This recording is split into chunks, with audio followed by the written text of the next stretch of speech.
बंधुओं, पूरी दुनिया आपके सामने झुक जाएगी। इस अक्टूबर के महीने में रातों रात कुबेर देव का खजाना आपके लिए खुल जाएगा। दुनिया की हर एक खुशी आपके कदमों में आ गिरेगी और आपके जीवन का बड़े से बड़ा दुख चुटकियों में समाप्त हो जाएगा। भिखारी को भी राजा बनाने की शक्ति है इस एक चीज के अंदर। बंधुओं, आप बेहद भाग्यशाली हैं। माँ भद्रकाली की आपके ऊपर पूरी कृपा हो चुकी है, तभी आज आप इस कार्यक्रम को समय रहते देख रहे हैं, क्योंकि माता रानी स्वयं इस कार्यक्रम के माध्यम से आपके जीवन में महापरिवर्तन, महाबदलाव लाना चाहती हैं। तो इस कार्यक्रम को अंत तक अवश्य देखना। तो जयकारा बोलो माता रानी का, जगत माई महामाई माँ भद्रकाली की जय बोलो। वृश्चिक राशि वाले बंधुओं, स्वागत है आप सभी का आपके अपने वैदिक मंथन भिंड यूट्यूब चैनल में। बंधुओं, देवताओं का आशीर्वाद है यह एक चीज। जो भी जातक इस एक चीज के बारे में जान जाएगा, 100% गारंटी है कि उसकी किस्मत खुलेगी ही। हर हालत में देवताओं का खजाना उसके लिए खुलेगा और माता भद्रकाली और माँ बगलामुखी की सीधी कृपा और आशीर्वाद उसे प्राप्त होगा। याद रखना कि इस संसार में, इस पूरे ब्रह्मांड में माँ बगलामुखी और माँ भद्रकाली से बड़ी कोई महाशक्ति नहीं है। माँ भद्रकाली एक ऐसी शक्ति, ऐसी महामाई है जिनके बिना तो स्वयं शिव भी सबके समान है। तो जब इतनी प्रचंड शक्ति और ऊर्जा आपके साथ 24 घंटे रहेगी, तो क्यों नहीं आपके जीवन से हर नकारात्मक और हर बुरी परिस्थिति दूर भाग जाएगी। क्यों आपके जीवन का उद्धार नहीं होगा। बंधुओं, याद रखना कि यह कार्यक्रम हम अपने जीवन भर के अनुभव से तैयार कर रहे हैं, और जो बातें हम आपको इस कार्यक्रम के माध्यम से बताने जा रहे हैं वे हजारों सैकड़ों लोगों पर आजमाई हुई हैं। इन बातों की शक्ति इतनी अधिक है कि जो भी व्यक्ति इन्हें जान जाता है वह 100% तरक्की करके जीवन में आगे बढ़ जाता है और अपनी हर एक दुख तकलीफ को काट डालता है। अब बंधुओं, ध्यान से सुने। हम आपकी कुंडली और राशि का बहुत लंबे समय से आकलन करते चले आ रहे हैं, और हम जानते हैं कि आप एक ऐसे इंसान हैं जो मेहनत करने में, दिमाग लगाने में किसी से पीछे नहीं रहते हैं, हमेशा सबसे आगे रहते हैं। आप हर एक कार्य को अपने अलग अंदाज से करते हैं और आपके काम की बराबरी कोई और इंसान कर ही नहीं सकता है। जी हाँ बंधुओं, आपकी सोच सबसे अलग होती है, सबसे ऊंची होती है। और एक बात हम आपको बता दें कि वैसे तो आप कम ही बोलते हैं, अधिक बोलना आपको पसंद नहीं है, लेकिन जब आप बोलना शुरू करते हैं तो लोग आपकी बातों को बिना सुने रह नहीं सकते हैं, और आपके जाने के बाद भी आपके बारे में चर्चाएं करते हैं। और सबसे बड़ी खूबसूरत बात आपके व्यक्तित्व की यह है कि चाहे कोई आपसे कितनी ही नफरत क्यों न करता हो, तब भी कहीं न कहीं वह आपके किसी न किसी एक गुण की तारीफ अवश्य कर देता है, क्योंकि आपके अंदर गुणों का भंडार भरा है। जी हाँ बंधुओं, एक और विशेष बात कि आप एक ऐसे व्यक्ति हैं जिन्हें भगवान किसी न किसी प्रकार का एक प्राकृतिक गुण या हुनर देकर ही पैदा करती है, यानी आपके अंदर एक जन्मजात विशेष खूबी होती है। अब यह हो सकता है कि आप में से बहुत से लोग अपनी उस खूबी को पहचान चुके हैं, और या फिर ऐसा भी हो सकता है कि बहुत सारे लोग अब तक जान नहीं पाए हैं, लेकिन आने वाले समय में निश्चित तौर पर पहचान जाएंगे और उस खूबी का प्रयोग करके पूरे संसार में अपने नाम का डंका बजाएंगे। यानी कहने का मतलब यह है कि आप हर तरफ से एक ऐसे व्यक्तित्व हैं, ऐसे इंसान हैं जो केवल और केवल कामयाबी हासिल करने के लिए बने हैं, केवल और केवल समाज में इज्जत, दौलत, शोहरत और मान सम्मान हासिल करने के लिए बने हैं। फिर भी आपको वह सब कुछ नहीं मिल पा रहा है जिसके आप काबिल हैं और जो आपके लिए बना है। यह आपके लिए एक बड़े दुख की बात है। बंधुओं, हम आपको बता दें कि आप अकेले में कभी बैठते हैं तो कई बार इस प्रकार के विचार आपके मन में आते हैं कि ना तो आपने किसी के साथ कभी कुछ बुरा किया, ना ही आपने कभी काम चोरी की है, ना ही आपने कभी किसी प्रकार का गलत कार्य किया है। यानी कि आपने कोई भी ऐसा काम अपने जीवन में नहीं किया है जिससे आपको कष्ट प्राप्त हो। यदि जाने अनजाने किसी प्रकार की कोई गलती आपसे हो भी जाती है, तो जब आपको पता चलती है तो आप तुरंत उस गलती की माफी मांग लेते हैं, अपनी गलती स्वीकार कर लेते हैं। तो आप यह विचार करते हैं कि ये सारी खूबियां आपके अंदर होने के बावजूद भी आपके जीवन में इतना दुख, परेशानी, तकलीफें क्यों हैं? क्यों आप लगातार मेहनत करने के बाद भी कामयाबी हासिल नहीं कर पा रहे हैं? एक एक छोटी से छोटी चीज के लिए आप तरस रहे हैं। और सबसे बड़ी दुख की बात तो यह है कि आपसे कम काबिल, कम अक्लमंद लोग आपसे आगे निकलते चले जा रहे हैं। इस चीज को देखकर आपको अधिक दुख होता है। आप सोचते हैं कि किस बात की आपको सजा मिल रही है। फिर आप कभी कभी यह विचार करने लगते हैं कि शायद पिछले किसी जन्म में कोई गलत कार्य किया होगा, उसी की सजा, उसी का दंड आप भोग रहे हैं, या फिर किसी ने आपके ऊपर किसी प्रकार की तंत्र मंत्र क्रिया या बंधन आदि का प्रयोग कर दिया है। इस तरीके के भी विचार आपके मन में आते हैं। तो बंधुओं, अब ध्यान से सुनिए। आपकी मेहनत, आपकी लगन और योग्यता का आपको पूरा फल क्यों नहीं मिल पा रहा है? इस बात का सबसे बड़ा कारण है नकारात्मक ऊर्जा। बंधुओं, हम बार बार आपको इस बात के लिए सतर्क करते हैं और आपको हमेशा इस विषय पर नया नया ज्ञान देते रहते हैं। यह जो अक्टूबर का महीना है, यह आपके जीवन के लिए बेहद क्रांतिकारी और शानदार महीना रहने वाला है। कुछ ग्रहों की चाल ऐसी होने वाली है जो आपको बहुत विशेष लाभ पहुंचाएगी। इसी के साथ साथ पितृ देवताओं का भी पूरा आशीर्वाद आपको प्राप्त होगा। साथ ही साथ माता लक्ष्मी और भगवान नारायण की भी आपको पूरी कृपा प्राप्त होगी, क्योंकि ग्रहों की स्थितियां, योग ही कुछ इस प्रकार के बन रहे हैं। लेकिन इतनी सारी अच्छी बातें होने के बावजूद भी आपके जीवन में कोई परिवर्तन नहीं आएगा। सब कुछ शुभ है, सौभाग्य के दरवाजे खुलने के लिए तैयार बैठे हैं और भगवान आपके जीवन में बदलाव लाना चाहते हैं। माता रानी की पूरी कृपा आपके साथ है, तब भी आपके जीवन में कोई परिवर्तन नहीं आएगा। अब इसका कारण क्या है? इसका कारण है आपके आसपास एकत्रित हो चुकी भयंकर घोर नकारात्मक ऊर्जा। याद रखिए बंधुओं कि जब तक आपके आसपास घना कोहरा नकारात्मक ऊर्जा का रहेगा तो प्रकाश पूर्ण रूप से आप तक नहीं पहुंच पाएगा। पहली जरूरत है कि आपको इस नकारात्मक ऊर्जा के कोहरे को हटाना है, छांटना है, तभी किसी भी प्रकार की शुभ घड़ी, शुभ योग का आपको लाभ प्राप्त होगा। अब आप सोचेंगे कि आपके ही जीवन में ये नकारात्मक ऊर्जा क्यों है, अन्य लोगों के जीवन में क्यों नहीं है? तो बंधुओं, ध्यान से सुनिए कि आप एक ऐसे व्यक्ति हैं जो हमेशा अच्छाई के साथ जीते हैं, सच्चाई के साथ जीते हैं, किसी के साथ कोई गलत कार्य नहीं करते हैं। कहने का मतलब यह है कि चारित्रिक रूप से आप बिल्कुल उजले हैं, साफ हैं। तो जो साफ और उजले लोग होते हैं, समाज उनसे बहुत अधिक नफरत करता है, उनके अपने ही उनसे हमेशा जलते हैं, परेशान होते हैं। तो आप चाहे कैसी भी स्थिति में क्यों न रहें, आपके अपने ही, आपके आसपास के लोग ही आपकी चाल ढाल, वेशभूषा, बात करने के तरीके और जो थोड़ी बहुत मेहनत करके आप कामयाबी लेकर आते हैं अपने आसपास, अपने जीवन में, उससे इतना जलते हैं कि हर वक्त आपके लिए उल्टी सीधी बातें अपने मन से निकालते रहते हैं, जिससे नजर की नकारात्मक ऊर्जा आती है। कुछ लोग आपसे इतने जले भुने रहते हैं कि आपकी जरा सी मुस्कुराहट देखकर भी उनके सीने पर सांप लौटने लगते हैं। तो ऐसे लोग तो तंत्र मंत्र करने से भी पीछे नहीं हटते हैं। तो कहने का मतलब यह है कि आप इकलौते ऐसे व्यक्ति हैं, या यूं कहें कि आपकी राशि पूरे राशि चक्र में इकलौती ऐसी राशि है जिसके अपनों से ज्यादा अपनों में ही छुपे शत्रु होते हैं। जी हाँ बंधुओं, कोई आपके साथ बैठा है, हंस मुस्कुरा रहा है, प्रेम से आपसे बात कर रहा है, तो इसका सीधा मतलब यह नहीं है कि वह आपका अपना ही है। हो सकता है कि वह आपसे अंदर ही अंदर बहुत अधिक जलता हो, आपके लिए पता नहीं क्या क्या उल्टे सीधी योजनाएं बनाकर बैठा हो, लेकिन आप इन चीजों को भांप नहीं पाते हैं, क्योंकि आप एक सरल इंसान हैं। इन सब चीजों की माया आप पकड़ नहीं पाते हैं, इसीलिए आप हर वक्त अपनों से ही चोट और धोखा खाते चले आए हैं। अपने हृदय पर, अपने दिल पर हाथ रखकर इस बात को बताइए कि हम जो कह रहे हैं वह बात सच है या नहीं। तो अब आपके सारे दुखों का अंत होने जा रहा है।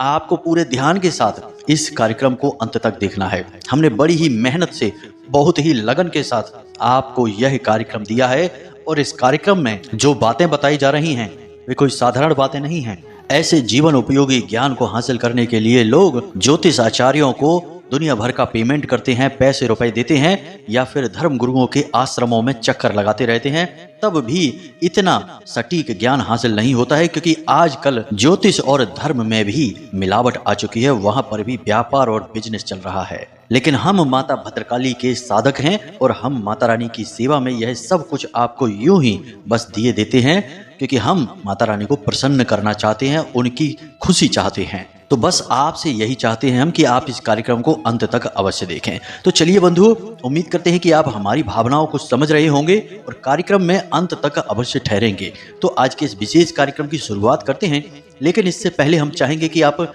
माँ भद्रकाली को याद करते हुए कमेंट बॉक्स में उन्हें आभार अवश्य व्यक्त करें और एक बार नहीं 3 बार लिखें, जय माँ भद्रकाली कृपा करो। माता रानी की आपको पूरी कृपा प्राप्त होगी। इसी के साथ साथ बंधु, यदि आप इस चैनल कार्यक्रम पर पहली बार आए हैं तो आप इस चैनल को अभी सब्सक्राइब भी कर लें। बगल में जो सब्सक्राइब का बटन है उसे अभी दबा दें, क्योंकि हम आपके लिए धर्म, ज्योतिष और आध्यात्म से जुड़ा सबसे शुद्ध और आजमाया हुआ ठोस ज्ञान लेकर आते हैं, जो हमने अपने अनुभव से हासिल किया है और जो आपके जीवन को 100% गारंटी के साथ बदलने की क्षमता रखता है। तो चलिए जल्दी से चैनल को सब्सक्राइब करिए, फिर आगे बढ़ते हैं। तो बंधुओं, अब ध्यान से सुनिए।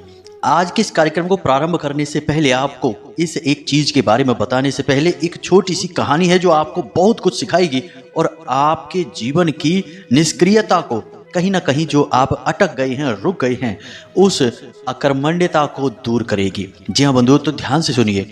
एक बार की बात है कि एक शिष्य अपने गुरु के पास जाता है आश्रम में और जाकर कहता है कि गुरुजी, हमारे जीवन में दुनिया भर के कष्ट हैं, परेशानी है। एक तकलीफ दूर नहीं होती कि दूसरी तकलीफ सिर उठाकर खड़ी हो जाती है। एक हाथ हम अपने जीवन की दशा को सुधारने की कोशिश करते हैं तो 2 हाथ हमारे जीवन की दशा बिगड़ जाती है। एक समस्या का समाधान करो तो 4 नई समस्याएं खड़ी हो जाती हैं। हमें तो समझ ही नहीं आता है कि आखिर हमारे जीवन में चल क्या रहा है। हर वक्त दुख, तकलीफ, परेशानियां देखते देखते हम परेशान हो चुके हैं और अब हमें ऐसा लगता है कि शायद अब हमारा मृत्यु ही समाधान है, क्योंकि अब यह जीवन का कष्ट हमसे सहा नहीं जाता है। आखिर सहन शक्ति की भी तो एक सीमा होती है। कहाँ तक कोई एक इंसान सहेगा? भगवान भी तो किसी प्रकार से रहम नहीं करते हैं।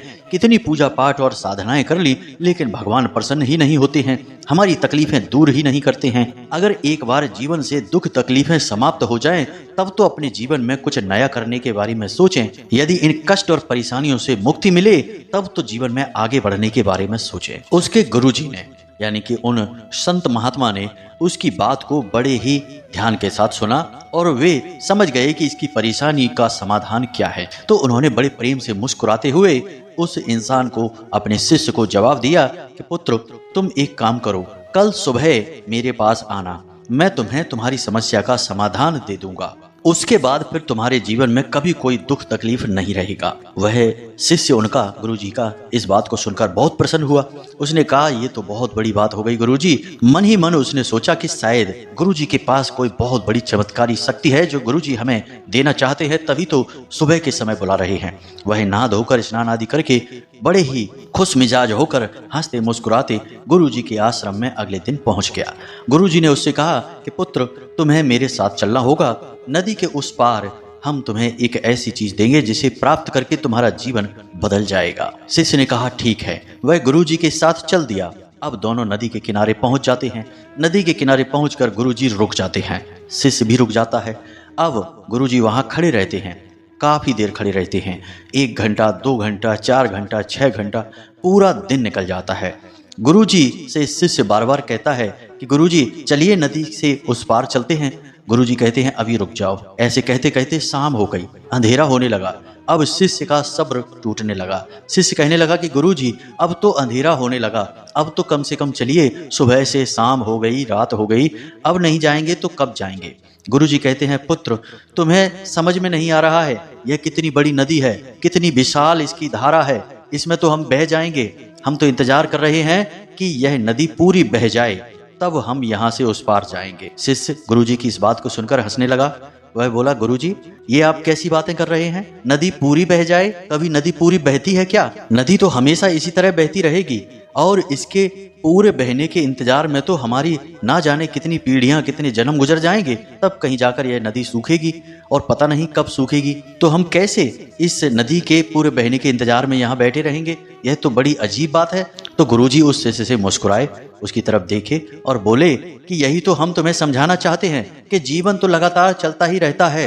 अड़चने और परेशानियां इस नदी के समान तुम्हारे सामने आती ही रहती हैं, लेकिन तुम्हें उनसे लड़ना होगा, आगे बढ़ना होगा। यदि मन चाही जगह पर पहुंचना चाहते हो जीवन में, तो तुम्हें ऐसी ना जाने कितनी नदियों को पार करना होगा, और नदियों को पार करने के लिए तुम्हें कठोर परिश्रम और प्रयास करने होंगे। यह इंतजार मत करो कि जीवन से सारे कष्ट समाप्त हो जाएं, तब हम नदी पार करेंगे, यानी कि कुछ करने के बारे में सोचेंगे, क्योंकि कष्ट जीवन से कभी समाप्त नहीं होते हैं। असल में जीवन में कष्ट नहीं है, कष्ट में ही जीवन है, इसे याद रखना है। शिष्य को सारी बात समझ में आ गई और वह बहुत शर्मिंदा भी हुआ।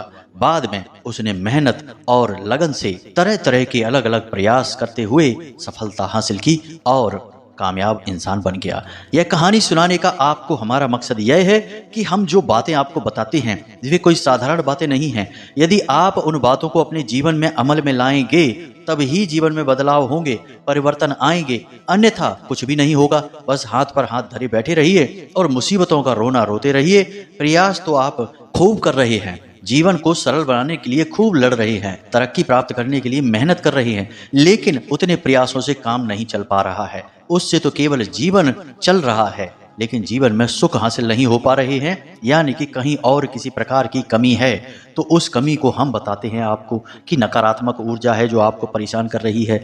अब आपको उस कमी को भी दूर करना होगा, यही आपका धर्म है। गुरु जब कोई प्रयास बताते हैं, शिष्य को करने के लिए कहते हैं, तो शिष्य का धर्म है कि उस प्रयास को किया जाए। यही गुरु का काम होता है, अंधेरे से उजाले की ओर लेकर जाना और शिष्य का मार्गदर्शन करना। गुरु शिष्य परंपरा के अंतर्गत हम आपको विशिष्ट ज्ञान देने की कोशिश करते हैं, लेकिन कुछ मूर्ख इन बातों को भी गंभीरता से नहीं लेते। सोचते हैं कि कोई चमत्कार होगा, तभी रातों रात कोई बड़ा खजाना खुल जाएगा, लेकिन ऐसा कभी होने वाला नहीं है।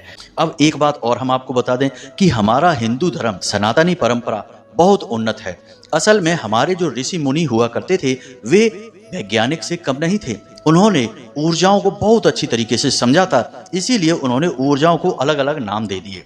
कोई भोले बाबा की ऊर्जा है, कोई हनुमान जी की ऊर्जा है, और किसी ऊर्जा को नाम शक्ति का दे दिया, किसी को माता काली और किसी को माँ बगलामुखी। अब इससे सुविधा यह हो जाती है कि जिस इंसान के जीवन में जिस प्रकार की तकलीफें हैं, वह उस विशेष प्रकार की ऊर्जा की साधना करता है, उससे जुड़ी चीजों को धारण करता है और उसको उसी समस्या से मुक्ति प्राप्त हो जाती है।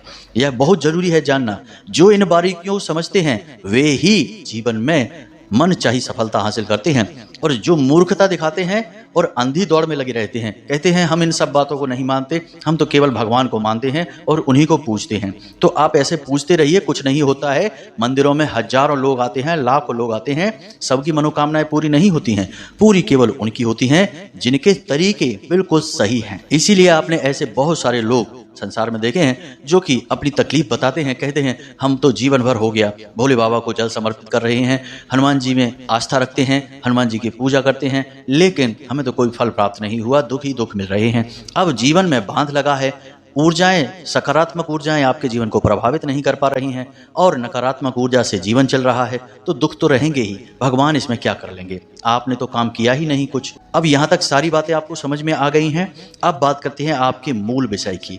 हम यहाँ पर बात कर रहे हैं माता बगलामुखी की। माँ बगलामुखी एक ऐसी दिव्य शक्ति है जो माता शक्ति का शुद्ध स्वरूप है और उनकी 10 महाविद्याओं में से 8वीं महाविद्या है। माता बगलामुखी का विशेष तौर पर पूजन इसीलिए किया जाता है कि जब लोगों को तकलीफों से मुक्ति चाहिए, यानी कि एक के बाद एक परेशानियां जीवन में हैं, हर काम में रुकावट है, पैसे की आवक नहीं है, कर्जे से परेशान है, कोई भी तकलीफ है, सब तकलीफों का कारण नकारात्मक ऊर्जा है और इस नकारात्मक ऊर्जा की सबसे बड़ी काट है माता बगलामुखी। हर प्रकार के बंधन को काटने की शक्ति है माता बगलामुखी। तो माता बगलामुखी की साधना आपको करनी ही होगी। अब कैसे करेंगे आप यह, तो इसे आप ध्यान से समझिए। आपको बाजार से माता बगलामुखी की एक छोटी सी तस्वीर, कोई फोटो अपने घर लेकर आनी है। इसी के साथ साथ आपको एक भोजपत्र, एक कागज आता है, एक अष्टगंध की स्याही और एक अनार की कलम, यह सामग्री लेकर आनी है। शनिवार के दिन आप इस क्रिया को प्रारंभ करेंगे। आपके घर में यदि माता बगलामुखी की तस्वीर या फोटो है और उसका पूजन होता है नित्य, तो आप फोटो को ना लेकर आएं, इस सामग्री को अकेला लेकर आएं। लेकिन इसमें भी समस्या यह है कि आपके घर में माता बगलामुखी की पूजा तो होती है, लेकिन क्या माता रानी आपके घर में रहती भी हैं? इसको जानना आवश्यक है। क्योंकि कई बार ऐसा होता है कि देवी देवता किसी गलती की वजह से हमारे घर को छोड़कर चले जाते हैं, फिर उनकी केवल फोटो या मूर्ति रखी रह जाती है और हम निरंतर उनकी पूजा करते हैं और हमें लगता है कि वे हमारा कार्य सिद्ध कर रही हैं, लेकिन कुछ भी नहीं होता है। बंधुओं, ये सारी बातें बिल्कुल सत्य हैं। आप अपने जीवन में इनका आकलन करके देखना। हमने तो अपनी साधना के माध्यम से इन सब बातों को समझा है और यह हमारे जीवन का अनुभव है, तभी हम आपको बता रहे हैं। अब आपके जीवन में माता बगलामुखी हैं या उनकी कृपा है, इससे जानने का क्या तरीका है, हम अभी आपको आगे बताने वाले हैं। आप माता की फोटो लेकर आइए, शनिवार के दिन लेकर आइए। उसके बाद आप पीले रंग का प्रसाद, पीले रंग के फूल और पीले रंग के वस्त्र स्वयं धारण करने के लिए, यदि नहीं है तो केवल पीले रंग का कोई एक कपड़ा जिसे आप ओढ़कर बैठेंगे पूजा के समय। हल्दी की माला आपको चाहिए जो आप जाप करेंगे मंत्र, उसके लिए। दूसरा, गाय का घी। गाय का घी नहीं है तो सरसों का तेल भी चलेगा। जी हाँ बंधुओं, अब यहाँ तक आप समझ गए। अब आपको क्या करना है, रात्रि को 9 बजे के आसपास आपको माता की फोटो अपने पूजा घर में स्थापित करनी है और माता रानी को जल समर्पित करना है, उसके बाद पुष्प समर्पित करना है और उसके बाद पीले रंग का प्रसाद है भोग स्वरूप उन्हें अर्पित करना है।